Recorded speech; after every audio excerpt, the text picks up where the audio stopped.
Decorate your castle. Our personal loan interest rate's that 5.99%. So if you're Well, it's natural for people to think their own civilization and their own nation is better than everybody else. But everybody can't be better than everybody else. You're right that China's economic record among the big nations is the best ever existed in the history of the world.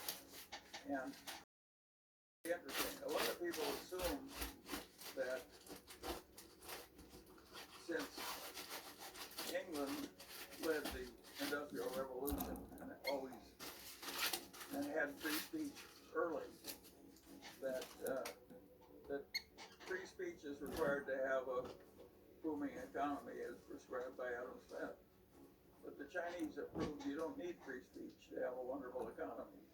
They just copied Adam Smith and left out the free speech, and it worked fine for them. As a matter of fact, it's not clear to me that China would have done better if they'd copied every aspect of English civilization.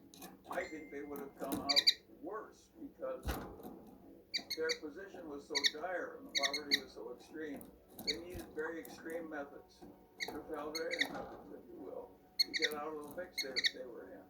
So I think what China is probably right for China, and that we shouldn't be so pompous as to tell the Chinese they ought to behave like us because they like ourselves, because we like ourselves and our system.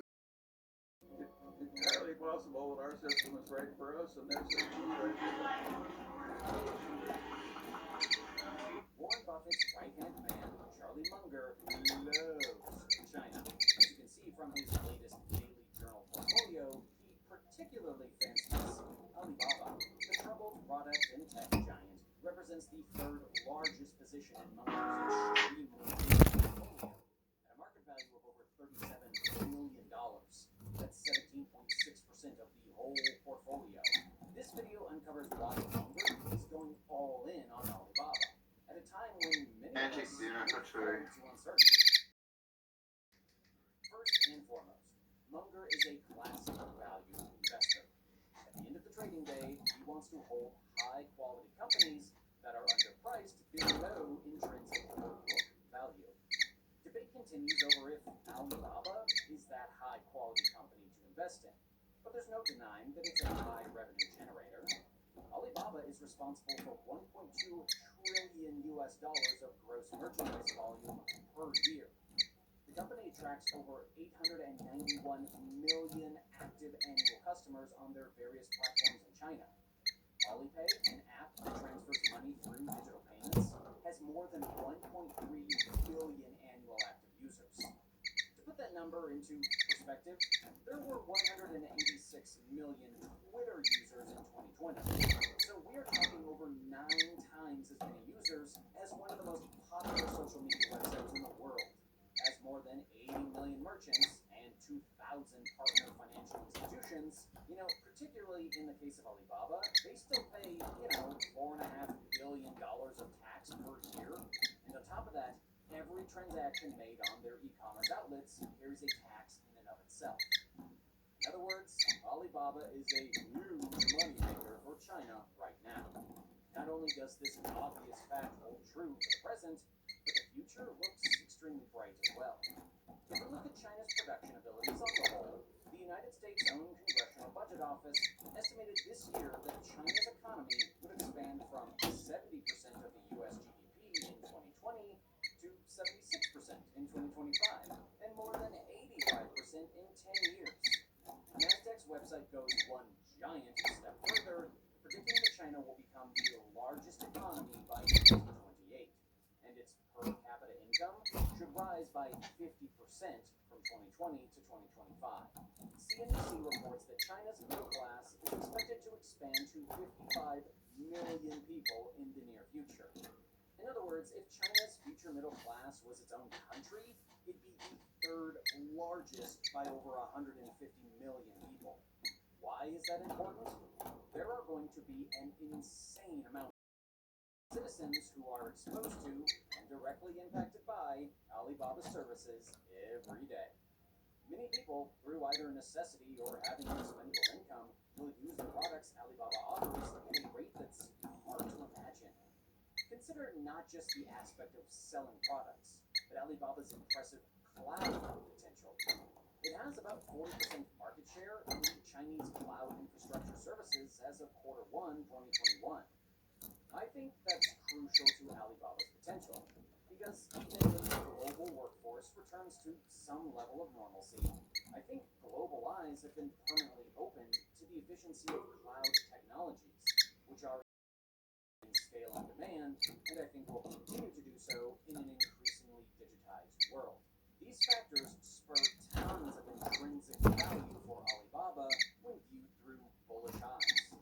Intrinsic value, oftentimes referred to by economists as true value, is an objective valuation of an asset that derives from measurables that encapsulate economic entirety, i.e.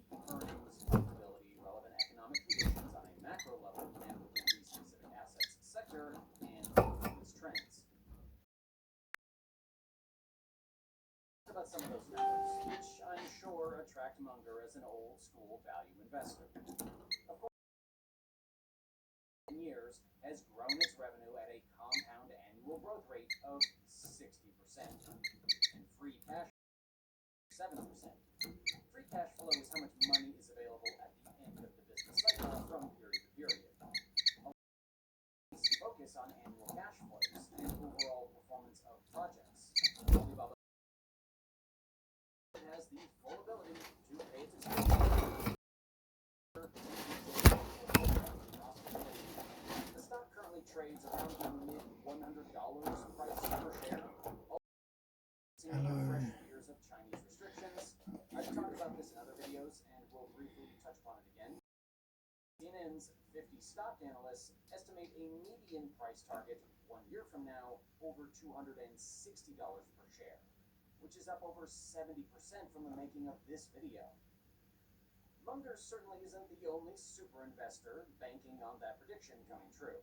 According to Dataroma, which tracks 72 of the world's biggest super investors, Alibaba was the biggest buy from Q2, with 17 super investors buying the stock. It now ranks up in the top 10 most held stocks in the smart money portfolio.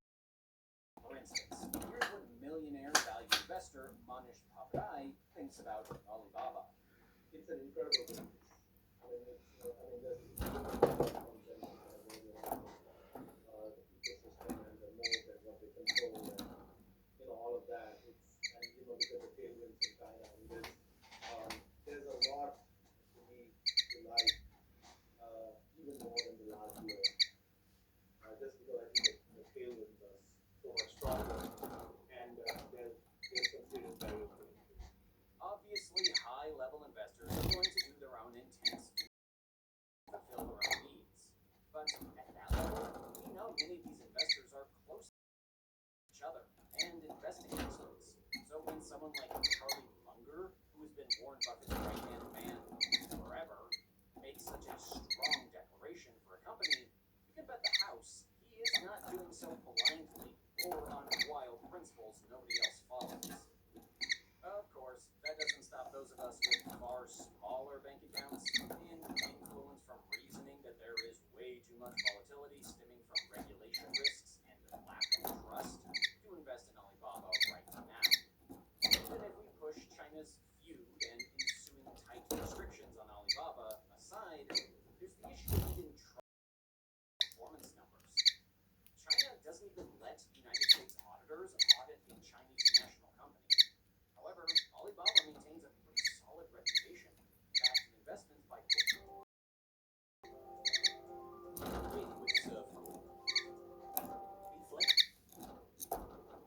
Goldman Sachs, SoftBank, and even 40% being owned by Yahoo in the mid-2000s. Alibaba files with the SEC since 2014. Alibaba's numbers seem very trustworthy, but the people who are in charge of the government? Maybe not so much. There's no doubt that one of the biggest risks in entrusting Alibaba in anyone's portfolio right now is China's ongoing love-hate relationship with the company and tight restrictions on the Chinese tech sector that Alibaba looks to dominate. The market hates uncertainty, and this foggy forecast created a bad storm for the stock to weather in the present. down almost 35% year to date.